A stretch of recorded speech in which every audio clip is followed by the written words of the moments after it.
podríamos sustentarnos y un poquito de información, solamente para que vayamos ubicándonos, es que la recreación como una carrera surge a finales del siglo XIX, sobre todo en Estados Unidos. Esto debido al movimiento de parques que hubo en Estados Unidos muy fuerte y que desarrolló muchas áreas de juego. Pero fue hasta 1920, allá por el siglo ya 20, que la Asociación Nacional de Parques y Recreación ya empezó a ofertar programas para graduar y preparar profesionales en recreación. Posteriormente a eso ya hubo una cantidad inmensa de universidades que empezaron a ofertar precisamente la licenciatura, o como le dicen en algunos lugares, el bachillerato de recreación. Aquí nosotros tendríamos que hacernos unas preguntas, como los que estamos dedicados a la recreación. ¿Nos consideramos una especialidad? ¿Nos consideramos expertos nada más en el área? ¿O solo fuimos en algunos una asignatura en la universidad, como ha pasado en México, que muchas veces los licenciados en recreación, los licenciados en turismo, los licenciados en educación física, los licenciados en incluso en algunas otras carreras como los que hacen el desarrollo comunitario, llevan las materias de recreación como una asignatura? Entonces nosotros a veces generamos, ¿verdad?, un poquito de confusión en relación a cómo es que nos sentimos en relación a si somos o no somos una profesión. Perdón, que aquí se me corrió un poquito, discúlpenme, aquí voy, se corrió un poquito la... Aquí vamos.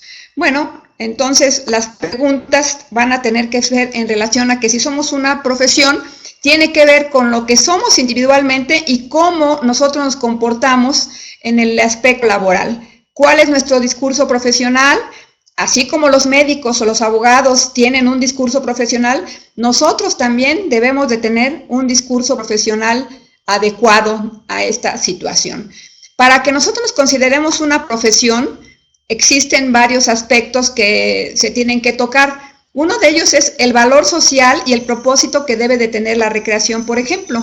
El otro es que el público reconozca la recreación. La otra, como la que estoy hablando ahorita, es si realmente estamos preparados profesionalmente, que se tiene que unir con la cuestión de si tenemos conocimiento especializado del área, un código de ética, es decir, cómo nos regimos en la cuestión de lo profesional y realmente si existe una cultura profesional para asegurar la calidad y la certificación.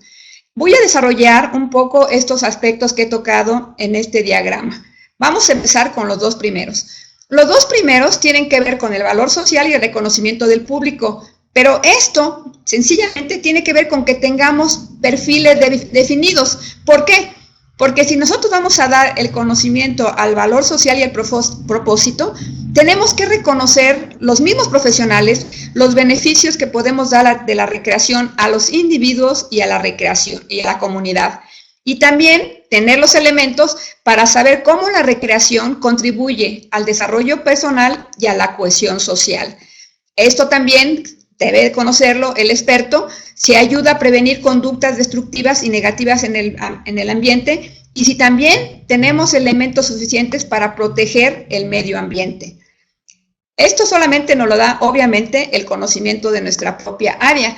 En el segundo aspecto, que es el reconocimiento público, es decir, la gente reconoce a la recreación como una área significativa de servicio, sabe que existe la recreación como una área profesional, reconoce a la recreación como un campo legítimo profesional. Estas son cosas, ¿verdad?, que nosotros tenemos que preguntarnos y si nosotros las respondemos con que tenemos toda esta información, quiere decir que estamos en proceso de convertirnos en profesionales de nuestra área.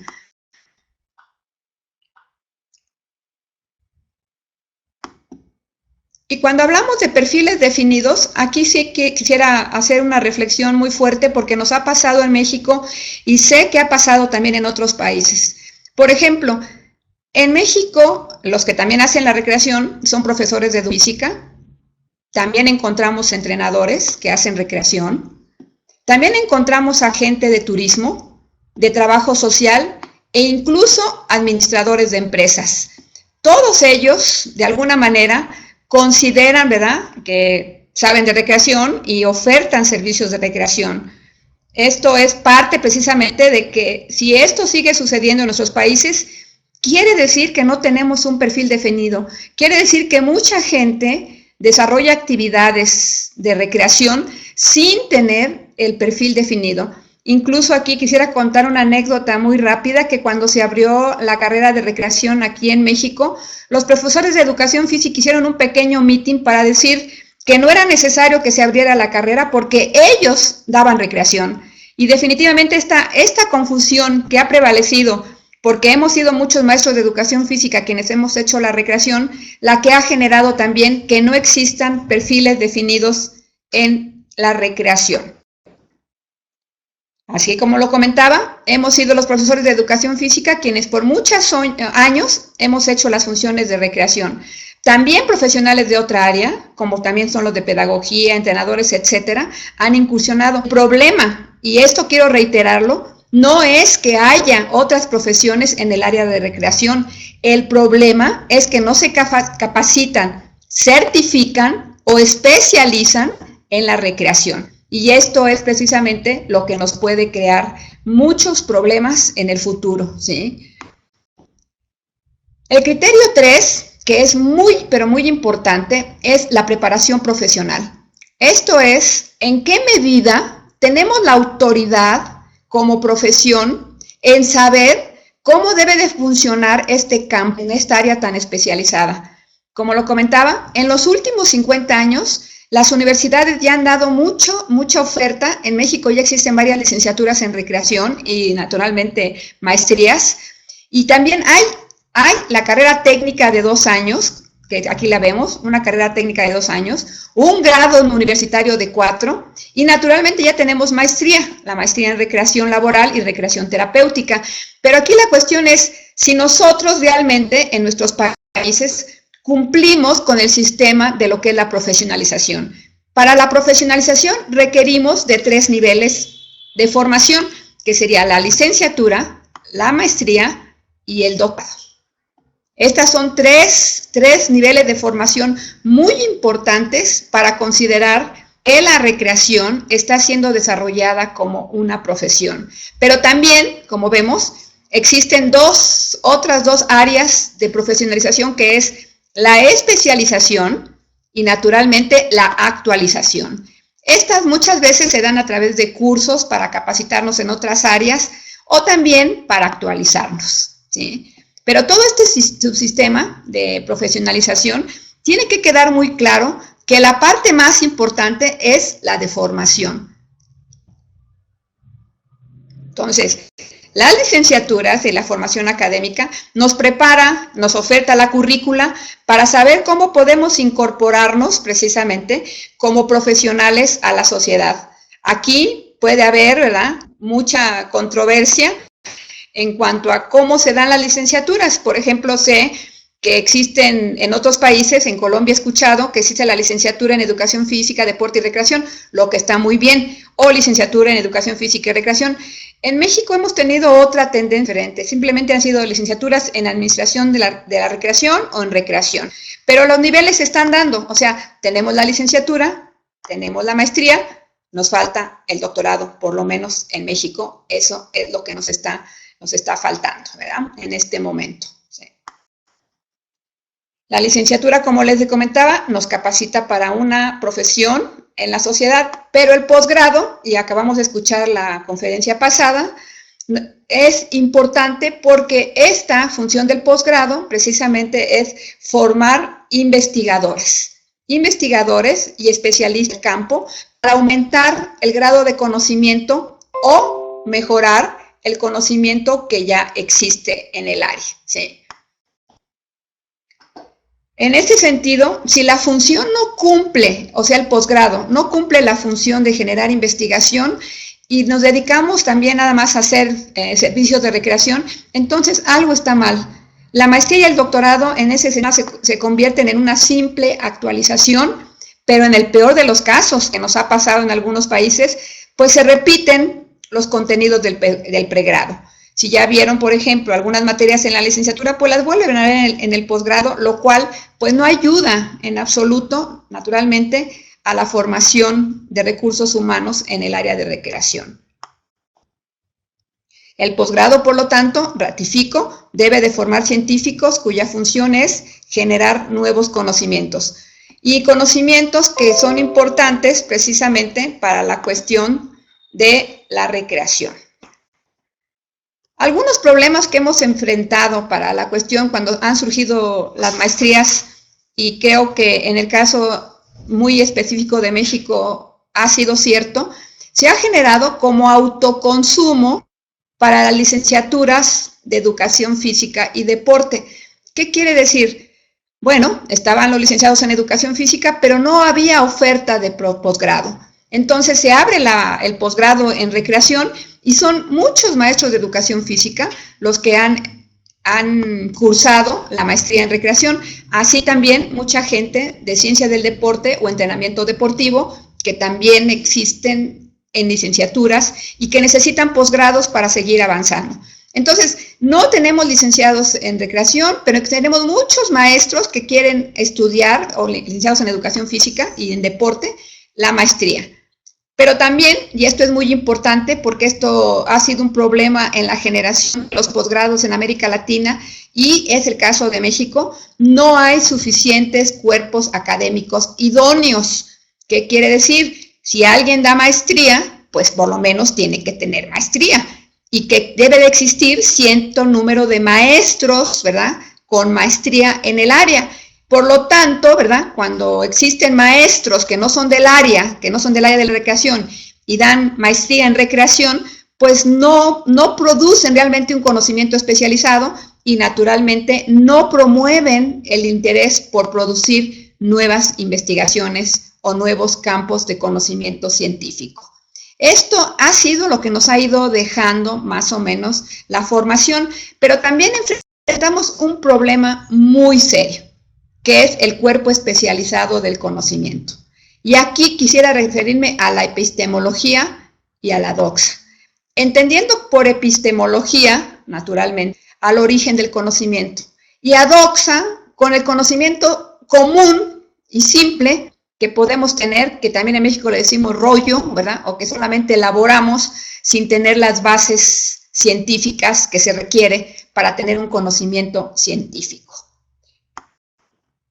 Lo primero con lo que nos enfrentamos en la recreación es que tenemos tres retos. Primero, tenemos un reto filológico, tenemos un reto de paradigmas y tenemos un reto epistemológico. Estos tres retos, y he escuchado varias veces con muchas gentes, ha generado mucha confusión. Por ejemplo, vamos a ver un poquito antes la cuestión de la filología. ¿Qué es la filología? Bueno, la filología, para no entrar aquí en la lectura muy extensa, simplemente estudia cómo es que se desarrolla, cómo se desenvuelve, cómo se genera la estructura y la evolución de los lenguajes. O sea, ¿por qué el español, incluso el español en las diferentes formas, como sería el español en Venezuela, en México, en Colombia, por qué se desarrolla como se desarrolla? Bueno, a esto se refiere la filología. Y nosotros tenemos aquí un problema serio, que lo he escuchado muchas veces, que en español tenemos un concepto y en francés, portugués e inglés tenemos otro concepto. Aquí presento una diapositiva en donde estamos con las dos derivaciones. Por ejemplo, leisure en inglés, en francés loisir y en portugués lacere. Estas son las derivaciones del latín licere, que significa permitido. Incluso es una derivación muy bella, eso de permitirse ser en el tiempo libre o en el permitirse ser a través de la recreación. O sea, esa sería como una concepción de lo que es el leisure, pero por alguna situación filológica, el otium, que es la construcción para el ocio español, no tuvo la derivación que tienen estos otros idiomas. Esto aquí nos deja con un problema serio, porque para todos los que más o menos hemos escuchado la presentación o fuertemente de la SERE, de nuestro doctor antecesor, o que ha hecho estudios sobre leisure, pues sabe que se refieren a prácticas de ocio positivas, más o menos positivas y estructuradas sobre lo que hace la gente. Sin embargo, ocio en español, y eso lo sabemos los que hablamos en español, pues ahora tiene dos derivaciones. Primero, por un lado, los que nos dedicamos a esto, pues tenemos que defenderlo como el leisure, ¿verdad? O el lazer portugués, o el ocio, la madre de todos los vicios, el ocio negativo. Bueno, esta es una cuestión que incluso anteriormente con el doctor Nelson Meléndez de Puerto Rico, incluso discutimos muchas veces si habría que incluir una derivación en el español, pero como dije, es la filología, ¿verdad? Es el idioma mismo quien define las derivaciones y no la tenemos en español. Pero entonces que quede claro que para los especialistas que estamos en la recreación y en el estudio del ocio, pues el ocio juega las dos funciones, el ocio como leisure, loisier y lazer, pero también el ocio como la madre de todos los vicios que dice por ahí mi mamá y mi abuelita que decían. Entonces, este ocio, este leisure, que también se estudia como tiempo, actividad y experiencia, pues también tiene ámbitos. Y estos ámbitos del leisure, del tiempo libre, del leisure como actividad, son 4, que son precisamente el turismo, el deporte, la cultura y naturalmente nuestra querida recreación. Aquí estamos. Entonces, estos son los 4 ámbitos que se dan para el tiempo libre, que son prácticas o experiencias de leisure también.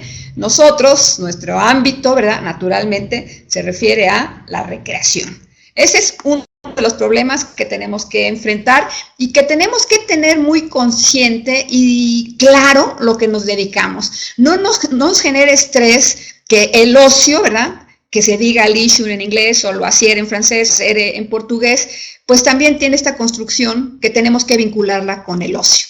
Bueno, ahora tenemos el segundo reto, que es el de los paradigmas de ocio y recreación. Ahora sí, quiero aquí hacer énfasis que ocio, prácticas de ocio, en general se ve como tiempo, como actividad o como experiencia, pero la recreación es un servicio, es un ámbito de la gestión.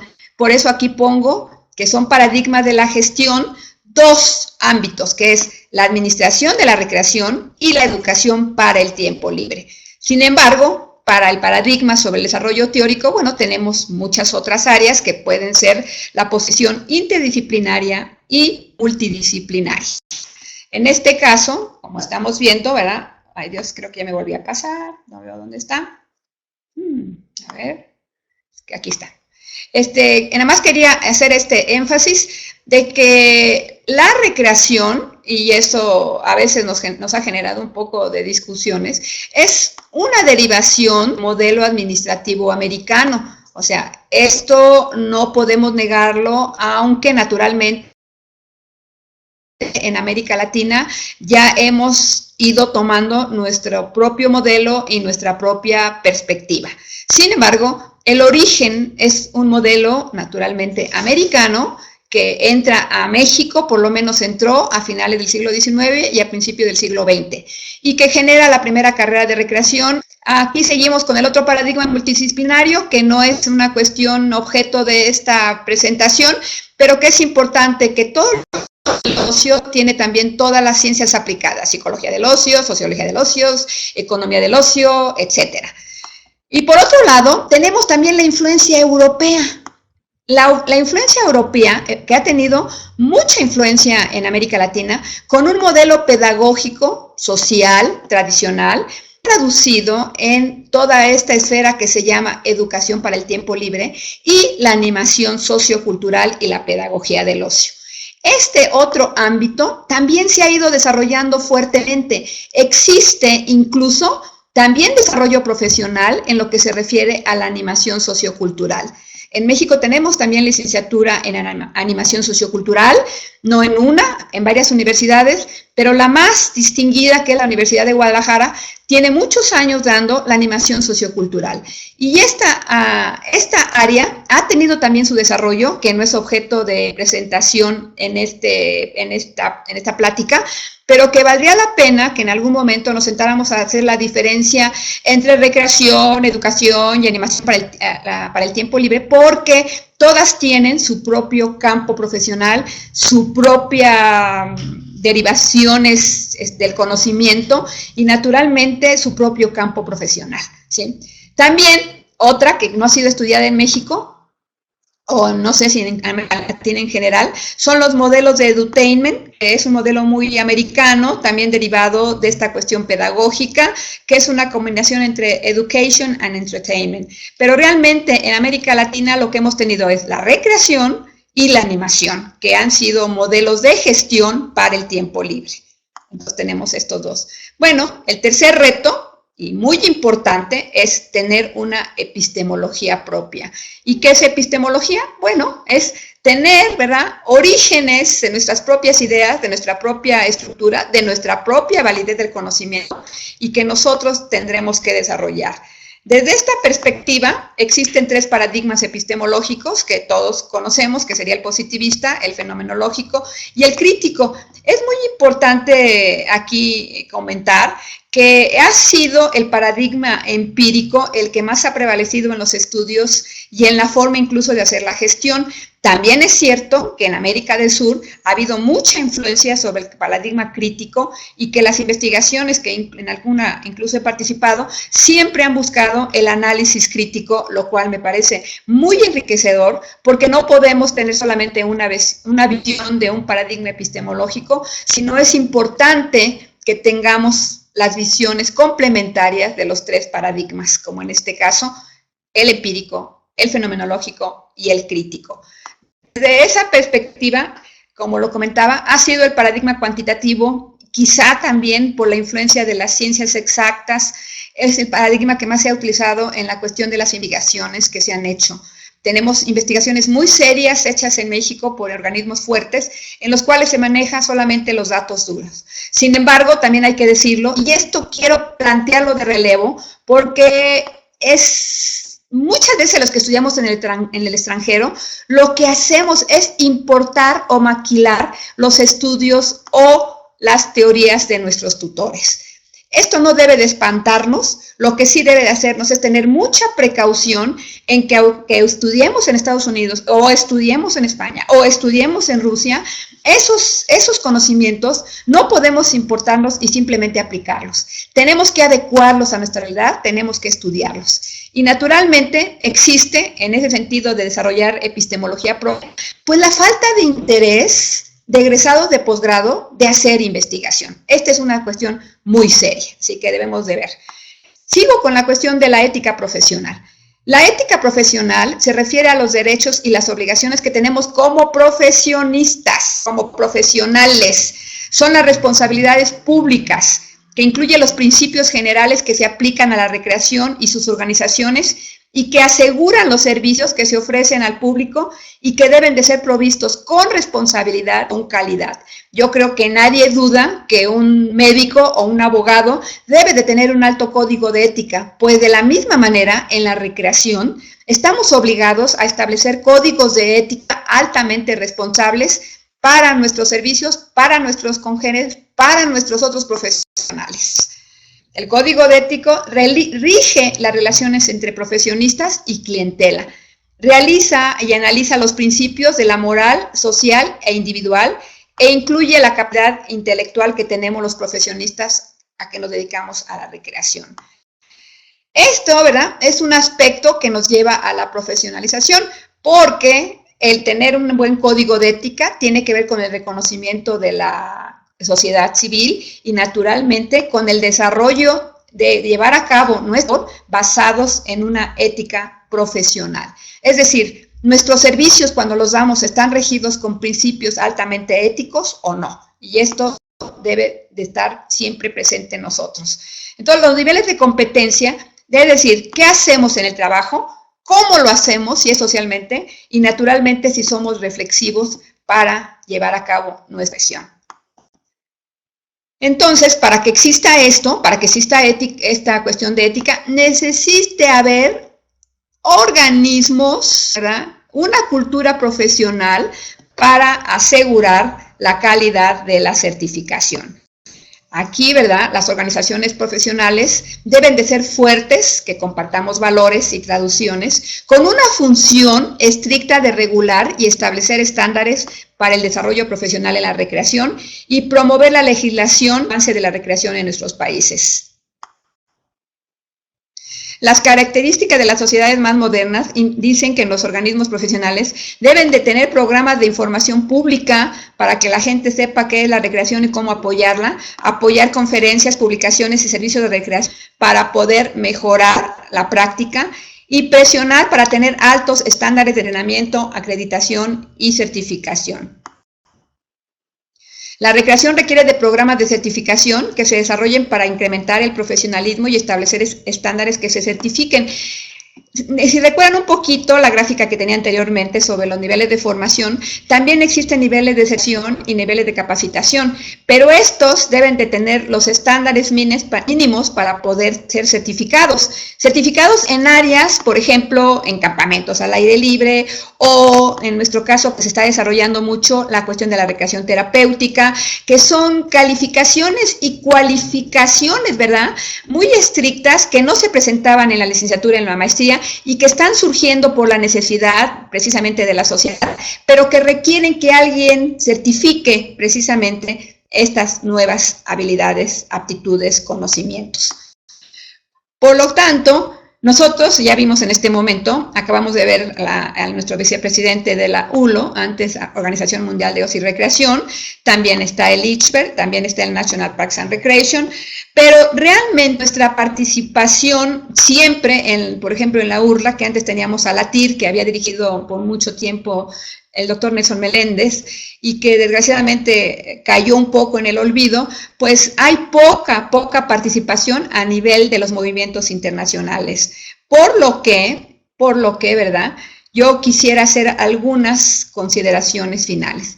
Primero, para fortalecernos como profesión, no solamente tenemos que seguir preparándonos, seguir fomentando la generación de licenciaturas, maestrías y grados, sino también unirnos, y esto sí, tendríamos que hacer un movimiento fuerte latinoamericano para reconocer cuáles son las certificaciones, en qué áreas y cuáles son las cualificaciones necesarias que tendríamos que hacer para que la gente que sigue y que seguirá incurriendo, practicando la recreación como profesión, pues sepa a dónde tiene que dirigirse para poder certificarse, para poder seguir siendo recreólogo, que por cierto eso de recreacionista y recreólogo es otra cosa que tendríamos que aclarar más adelante.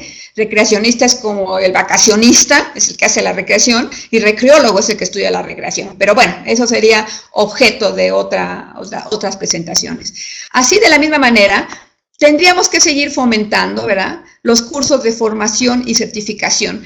Para esto he platicado con algunos colegas, sabemos que Brasil va muy adelantado en las cuestiones de posgrado, Venezuela fue el ejemplo en América Latina con la primera maestría, después siguió Ecuador, Colombia, todo mundo hemos ido incursionando, pero nos hemos mantenido aislados. Creo que como profesionistas y profesionales interesados en el área, debemos de reunirnos aquellos que estamos preocupados por la cuestión de la formación y la certificación en un organismo en el cual podamos establecer cuáles han sido las tendencias de la formación y cuáles serían las tendencias en el futuro de la certificación y en qué áreas. Lo mismo, fortalecer la independencia del conocimiento a través de la investigación. No se vale, como alguna vez escuché y me dio mucha pena escucharlo, que decían que no existía nada escrito en recreación. El hecho de que no sepamos un idioma, como es el inglés, o como es el francés, o como es incluso el alemán, no quiere decir que nos exima de decir que no hay nada escrito. Es muy importante que para la investigación no es que retomemos modelos extranjeros, pero sí que revisemos lo que se ha hecho en investigación en otros países. Esto es sumamente importante para precisamente poder independizarnos del conocimiento de donde nos hemos graduado. Muchas veces he escuchado también estos comentarios de que hemos sido colonizados por los españoles y que el imperialismo norteamericano nos ha invadido a los latinos. Seguramente hay mucho de razón en esto, pero es donde nos hemos tenido que formar para seguir fortaleciendo precisamente la formación de la recreación. Por esto, y para independizarnos de los norteamericanos y de los españoles y de los europeos en general, tenemos que hacer investigación que fortalezca nuestras propias posturas epistemológicas, nuestras propias posturas de conocimiento, nuestros propios códigos de ética para poder seguir avanzando. Y la cuarta, que me parece muy importante y que me genera y de veras mucho beneplácito y mucha sincera felicitación a quienes están haciendo este esfuerzo. ¿Por qué? Porque de esta manera estamos generando unión a través de un medio que antes no se había tocado y que nos está ayudando a ver la visión de otros colegas en América Latina e incluso en otro continente como es Europa, de cuáles son las formas en que están tratando la recreación y cómo ellos están agrupados. Y yo creo que desde esa perspectiva, nosotros como latinos, a nivel nacional y a nivel latinoamericano, tenemos que generar y formar asociaciones profesionales. Mucha gente vive de la recreación, mucha gente que no tiene el perfil, mucha gente que desgraciadamente ha caído en lo que mi colega Pablo Weissman dice, el recreacionismo, jueguismo, activismo, y eso es lo que tenemos que evitar. Esto es precisamente lo que evitaríamos haciendo agrupaciones y asociaciones profesionales fuertes. Les agradezco muchísimo su atención. Espero que estas reflexiones ayuden a fortalecer y a generar lo que sería superar el reto de la profesionalización de la recreación en el siglo XXI. Muchísimas gracias.